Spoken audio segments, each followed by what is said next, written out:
Hello hi అండి, welcome to my channel. మరొక long frock stitch చేశానండి, చూపిస్తాను ఎలా ఉందనేది. ఈ నెట్ ఫ్యాబ్రిక్ వచ్చేసి 5 మీటర్స్ తీసుకున్నానండి. సాటిన్ లైనింగ్ వచ్చేసి 4 మీటర్స్ తీసుకున్నాను. ఫ్రాక్ స్టిచ్చింగ్ అయిపోయిందండి. ఎలా ఉందో చూసి చెప్పండి. ఫుల్ లాంగ్ అండి. హ్యాండ్స్ వచ్చేసి హార్మోల్ పెట్టేసి పైన చిన్న కుచ్చులు పెట్టానండి. ఇవి ర్యాషీ హ్యాండ్స్ అంటారు. ముందు నెక్ వచ్చేసి స్టార్ నెక్ పెట్టాను. బ్యాక్గ్రౌండ్ వచ్చేసి స్క్వేర్ నెక్ పెట్టానండి. ఇట్లా హ్యాంగింగ్స్ ఇచ్చాను. పెద్ద హ్యాంగింగ్స్ బాగుంటుందని పెద్దగా పెట్టానండి హ్యాంగింగ్స్.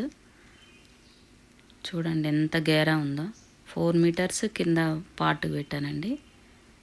పైన పార్ట్కు 1 మీటర్, మొత్తం 5 మీటర్స్ పట్టింది. వర్క్ అయితే చాలా బాగుంది. సాటిన్ వల్లనే వర్క్ అనేది వెల్వెట్ అవుతుందండి. సాటిన్ క్లాత్ వచ్చేసి నేను అంబ్రిల్లా కటింగ్ చేశానండి. సాటిన్ క్లాత్కి చివరన క్యాన్ రిబ్బన్ వేసి స్టిచ్ చేశానండి.